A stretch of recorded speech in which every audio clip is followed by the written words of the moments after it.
안녕하십니까. 자, 이번에는 전 시간에 이어서 제2장 부분 보는데요. 제2장은 국제 항해 선박의 보안 확보를 위한 조치입니다. 이 부분은 이제 각각의 책임자들이 어떤 자격 요건, 어떤 경영 요건을 갖춰서 어떤 활동을 하는가 이런 부분들을 주로 보는 부분이죠. 자, 제1절 보겠습니다. 제2장 제1절. 총괄 보안 책임자와 선박 보안 책임자를 했습니다. 이 기본 개념은 방금 전에 전 시간에 잠깐 보셨죠? 자, 여기서는 이제 본론으로 들어가야 되는 부분입니다. 총괄 보안 책임자입니다. 법제 7조에 나와 있는 부분인데요. 제1항 국제 항해 선박 소유자는 그가 소유하거나 관리 운영하는 전체입니다. 전체 동그라미. 국제 항해 선박의 보안 업무를 총괄적으로 수행하기 위하여 총괄 동그라미. 수행하기 위하여 소속 선원 외예자 중에서 외예 동그라미. 선박 선원이 아니어야 됩니다. 아닌 선박 선원, 소속 선박 이외의자입니다. 소속 선박 외의자 중에서 해양수산부 령으로 정하는 전문 지식 등 자격 요건을 갖춘 자를 보안 책임자로 지정해야 됩니다. 즉 이런 사람을 우리가 총괄 보안 책임자다 이렇게 말하는 거죠. 여러 배를 전체를 이제 보안 관리하는 이런 사람입니다. 이 경우 선박의 종류 또는 선박의 척수에 따라 필요하다고 인정하는 때에는 2명 이상, 2인 이상의 총괄 보안 책임자를 지정할 수 있으며 재량이죠. 2명 이상을 둘 수 있고 국제 항해 선박 소유자가 한 척의 국제 항해 선박을 소유하거나 관리 운영하는 때는 그 국제 항해 선박 소유자가 자신을 총괄 보안 책임자로 지정할 수 있습니다. 자기 자신을 총괄 보안 책임자로 지정할 수 있다. 자, 이게 이제 가장 핵심적인 조문이 될 거고요. 제2항. 제1항에 따라 국제 항해 선박 소유자가 총괄 보안 책임자를 지정하는 때는 7일 이내에 동그라미. 이거 이제 숫자 부분이 뭐 객관식으로 여러분들이 시험 보시다 보니까 가장 쉽게 물어볼 수 있는 그런 부분이죠. 7일 이내에 해양수산부 령으로 정하는 바에 따라 그 사실을 해양수산부 장관에게 통보해야 한다라고 되어 있어요. 물론 변경할 때도 마찬가지죠. 그러면 총괄 보안 책임자가 어떤 일을 하게 되는가? 이 법률에는 세 가지가 실제로 나와 있고 위임이 된 부분이 들어가 있죠. 1호 선박 보안 평가를 하고 2호 선박 보안 계획서 작성을 하고 승인 신청을 하고 3호 내부 보안 심사를 하고 그리고 이제 위임이 되어 가지고 규칙 제4조가 보면 들어 있어요. 해양수산부 령으로 정하는 업무를 한다라고 되어 있습니다. 그래서 업무 내용이 거기 보면 규칙 제4조 3항에 들어 있죠. 자, 거기 보시면 1호 보죠. 선박에서 발생할 수 있는 보안 사건 등의 보안상의 위협의 종류별 대응 방안 등에 대한 정보를 제공하는 것이고 2호 선박 보안 계획서의 시행 및 보완을 하는 것이고 3호 내부 보안 심사 시에 발견된 보안 결함을 시정하는 것이고 4호 국제항해 선박 소속 회사의 선박 보안에 관한 관심 제고 그리고 선박 보안 강화를 위한 조치를 취하시고 5호 보안 등급의 설정 조정된 경우 해당 보안 등급과 관련된 정보의 보안 선박 책임자에 대한 전파, 즉 전달을 해달라는 일을 하고 그 다음 6호 국제항해 선박의 선장에 대한 선원의 고용 그리고 운항 일정 그리고 이제 용선 계획에 따른 정보를 제공하고 7호 선박 보안 계획서의 선장의 권한 책임에 대한 이런 규정들을 규정하는데요. 이 국제 항해 선박의 안전, 보안에 관한 의사결정, 그리고 대응 조치, 그리고 국제 항해 선박의 보안 유지를 위해서 필요한 인적 물적 자원의 확보, 그리고 8호를 보면 이제 외국 항만의 보안 등급 조정, 그리고 보안 사건, 그리고 국제 항해 선박 선원에 대한 보안상의 위협 등과 관련된 중요 정보의 해양수산부 장관에 대한 보고, 누구에게 보고한다고요? 해양수산부 장관에게 보고합니다. 그리고 9호 그 밖에 국제항해 선박 소속 회사의 보안에 관한 업무를 담당하는 게 총괄 보안 책임자의 업무이다. 실제로 이제 법률에 규정된 것은 큰 틀만 규정을 한 것이고 규칙이 실제로는 세부적인 업무들이 지금 들어있는 것으로 보면 좋겠죠. 자, 그래서 여러분들이 법률하고 시행규칙을 따로따로 보지 마시고 한꺼번에 위아래를 이렇게 비교하시면서 보시면 쉽게 이해가 되리라고 봅니다. 그리고 여기는 이제 업무이다 보니까 암기를 좀 하셔야 되는 그런 부분이죠. 그 다음 제4항 해양수산부 장관은 총괄 보안 책임자가 제3항에 따른 사무를 게을리하거나 이를 이행하지 아니한 때는 국제항해 선박 소유자에 대해서 이 변경을 명할 수 있습니다. 총괄 이 보안 책임자를 바꿔라라고 명령을 할 수 있다. 명령권자가 누구다? 해양수산부 장관이다라고 하는 겁니다. 그다음 그 밑에 이제 제8조 법 제8조는 선박보안 책임자입니다. 이거는 이제 방금 전에 총괄보안 책임자는 전체 국제항해 선박에 대해서 일단 두는 사람이고요. 선박보안 책임자는 각 배마다 두는 사람이죠. 자, 그래서 총괄보안 책임자는 소속 선원 이외의자를 기준으로 설정을 하면 되는 거고, 선박 소속 선원 이외의자 중에서 선택하는 겁니다. 그러나 선박보안 책임자는 소속 선박의 선원 중에서 지정을 해야 되는 이런 경우죠. 자, 8조 1항 보겠습니다. 국제항해 선박 소유자는 그 소유하거나 관리 운영하는 개별 국제항해 선박의 보안 업무를 효율적으로 수행하기 위하여, 그래서 개별 동그라미죠. 그리고 소속 선박의 선원 중에서 동그라미입니다. 해양수산부령이 정하는 바에 따라 전문 지식 등 자격 요건을 갖춘 자를 보안 책임자, 즉 선박 보안 책임자로 지정하여야 합니다. 라고 되어 있어요. 할 수 있는 게 아니고 해야 되는 거죠. 그다음 제2항 책임자의 업무입니다. 이제 여기도 이제 위하고 거의 비슷합니다. 실제로는 1호를 보면 선박 보안 계획서의 변경 시행에 대한 감속. 그다음 2호는 보안상 부적정한 사항에 대한 총괄 보안 책임자에 대한 보고. 보안을 실제로 해봤더니 안 맞더라 이렇게 되면 이제 보고를 하셔야 되죠. 3호 해당 국제항해 선박에 대한 보안 점검. 그리고 해수부령이 정하는 사무인데. 사무 내용을 보겠습니다. 밑에 이제 규칙 제5조 2항이 그 부분이죠. 1호 화물이나 선용품의 하역에 대한 항만시설 보안 책임자와의 협의 조정. 실제로 이제 배를 운영하셔야 될 부분이기 때문에 항만시설 보안 책임자와 협의를 해야 되고, 2호 선원에 대한 보안 교육 등의 국제 항해 선박 내의 보안 활동을 시행하고, 3호 총괄 보안 책임자 및 관련된 이 항만 시설 보안 책임자와의 선박 보안 계획서의 시행 협의 조정. 4호 선박 보안 계획서의 이행, 보안 관리, 그리고 보안 유지, 그리고 선박 보안 기록부의 작성 관리. 이게 이제 기록부하고 계획서는 조금 이따 또 나옵니다. 그다음 5호 보안 장비 운영 관리, 그리고 6호 선박 보안 계획서, 그리고 국제 선박 보안 증서, 그리고 선박 이력 기록부 등의 서류를 비치 관리하고, 7호 입항하려는 외국 항만의 항만 당국에 대한 국제 항해 선박의 보안 등급 정보 제공, 그리고 국제 항해 선박 관련된 해당 항만의 보안 등급이 다른 경우에 이를 일치시키기 위한 보안 등급 조정, 그리고 입항하려는 이 해당 항만의 보안 등급에 관한 정보의 해양수산부령, 해양수산부 장관, 그리고 총괄 보안 책임자에게 보고하는 이런 일들이 안에 들어있고, 그리고 이제 선박 내의 보안 업무를 하게 됩니다. 보시다시피 이제 총괄 보안 책임자하고 그리고 이제 선박 보안 책임자의 각각의 업무가 다른데, 실제로 이제 개개의 배를 타면서 직접 하셔야 되는 거는 이 선박 보안 책임자다 보니까 업무가 굉장히 구체적입니다. 그러나 총괄 보안 책임자는 전체적인 틀을 짜는 그런 형태의 일들을 하게 되죠. 그다음 규칙 제 별표 2가 나와 있습니다. 규칙 별표 2는 뭐 여러 개 조문과 관련이 되어 있습니다. 그래서 방금 전에 보셨던 총괄 보안 책임자, 그리고 선박 보안 책임자의 자격 요건, 그리고 경영 요건 같은 부분들이 거기에 언급이 되어 있죠. 먼저 총괄 보안 책임자의 경영 요건을 보겠습니다. 여기 보시면 이제 1, 2, 3호의 경력이 있거나 혹은 이제 승무 경력, 그리고 보안 업무 종사 경력, 그리고 해양수산업과 관련된 단체에 근무한 경력 등을 합산해서 몇 년 이상이 돼야 된다? 5년 이상이 돼야 되고요. 전체는 5년 이상입니다. 근데 개별적으로 보면 1호 국제항해선박 승선 경력이 3년 이상, 그리고 보안 업무에 종사한 경력이 3년 이상, 그리고 해양수산업 관련 단체에 근무한 경력이 3년 이상이고 전체 경력은 5년 이상이다. 이렇게 보는 겁니다. 5년, 3년입니다. 그리고 이제 전문 지식 요건을 보시게 되면 이제 보안 교육기관에서 일정한 교육을 받으셔야 되는데 몇 시간 이상 받아야 돼요? 18시간입니다. 객관식이기 때문에 어쨌든 숫자를 암기를 좀 하셔야 되겠죠.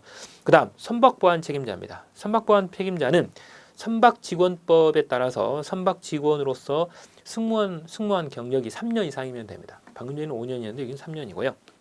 그리고 교육도 12시간 이상 받으시면 됩니다. 자, 항만 부분 조금 이따 나오면 보고요. 그 다음 제2절 보겠습니다.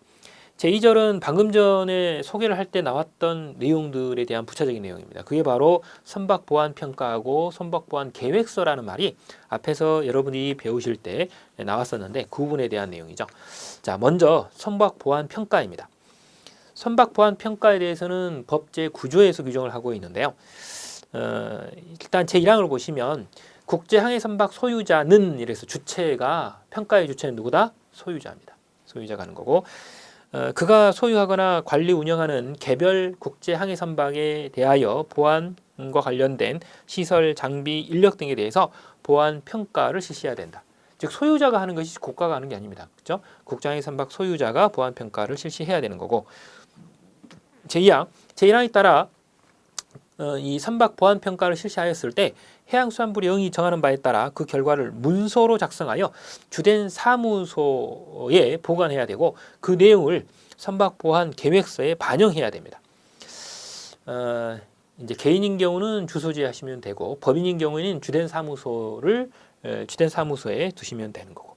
그다음 제3항 이제 결과적으로 일단은 보관하면서 보안 계획서에 반영을 해라 이렇게 되어 있는 것이지 위에 이제 보고하는 부분들은 이제 다른 문제입니다. 그다음 제3항 선박 보안 평가의 평가 항목이나 평가 방법에 대해서는 뭘로 정한다? 해양수산부령으로 정합니다. 이 대통령령으로 정하는 게 아니고요. 주의하셔야 되죠.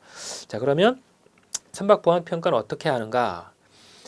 제1항을 보면 국제 항해 선박 소유자는 선박 보안 평가를 마치면 선박 보안 평가 결과서를 작성해야 됩니다. 이게 의무죠. 결과서를 작성하고 제2항 선박 보안 평가를 할 때 평가 항목에 뭐가 포함되어야 되는가 문제이죠. 1호부터 9호까지가 들어있는데요. 1호는 출입 제한구역이나 제한구역의 설정 그리고 일반인의 출입 통제를 어떻게 할 것인가. 2호를 보시게 되면 국제항해 선박에 승선하려는 자에 대한 신원 확인 절차 마련 여부, 신원 확인 절차를 어떻게 할 것인가. 선박 갑판구역하고 선박 주변의 육상구역에 대한 감시 대책, 육상구역에 대한 감시 대책입니다. 국제항해 선박에 근무하는 자와 승선하는 자의 휴대하고 위탁하는 수화물에 대한 통제 방법, 수화물 통제 방법이죠. 5호 화물의 하역 절차 그리고 선용품의 인수 절차는 어떻게 할 것인가. 그 다음 6호 국제항해 선박의 통신 보안 장비 그리고 정보 관리 그리고 선박 보안 계획서의 조치 등의 보안 활동을 어떻게 할 것인가.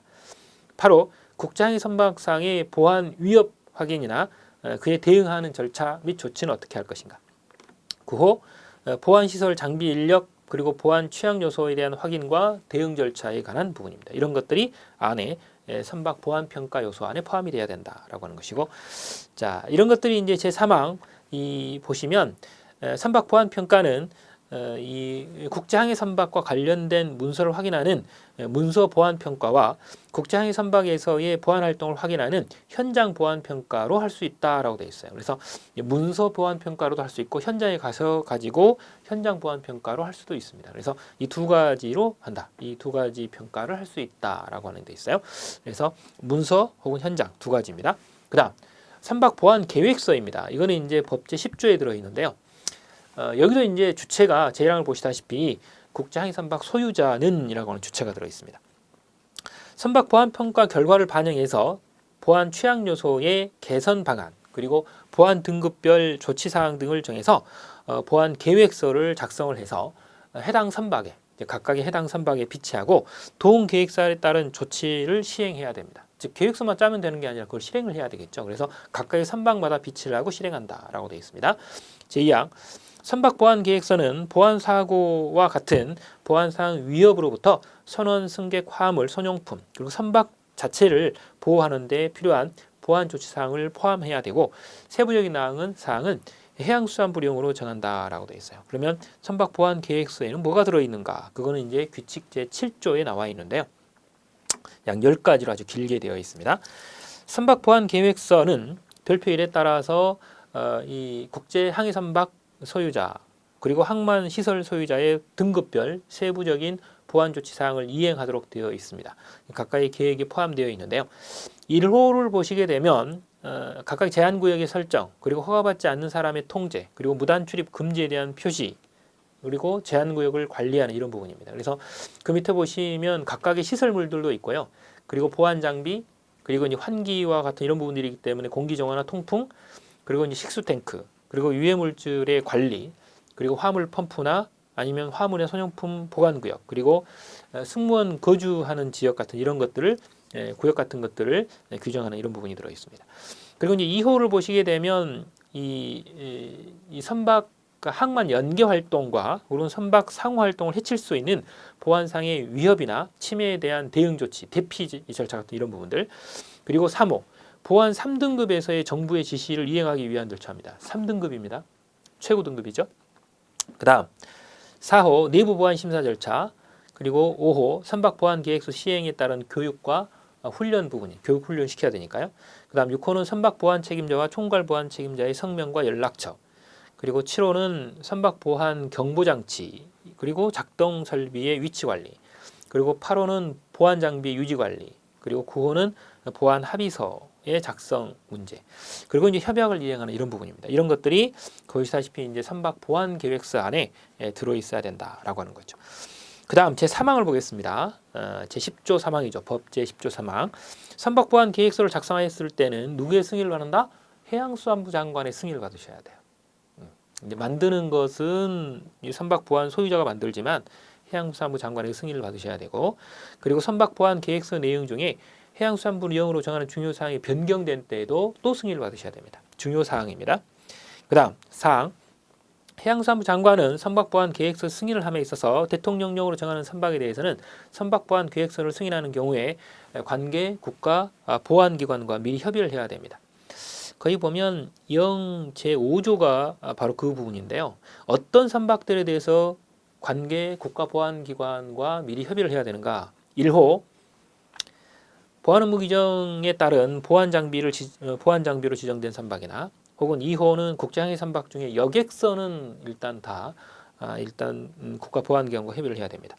3호, 폭발물이나 무기류 등의 국가 안보상 필요한 물품을 운송하는 선박, 그리고 국가 보안기관의 장이 협의를 요청한 선박 같은 이런 부분들은 협의를 해야 되고, 4호, 그 밖에 해양수산부 장관이 이 선박 보안 계획서를 승인할 때 국가 보안기관장이 협의를 필요로 한다고 인정되는 선박에 대해서는 일단 관계 국가 보안기관과 협의를 해야 되는 그런 상태입니다. 그래서 이런 것들이 이제 대통령령에 규정이 따로 되어 있는 상태이고요.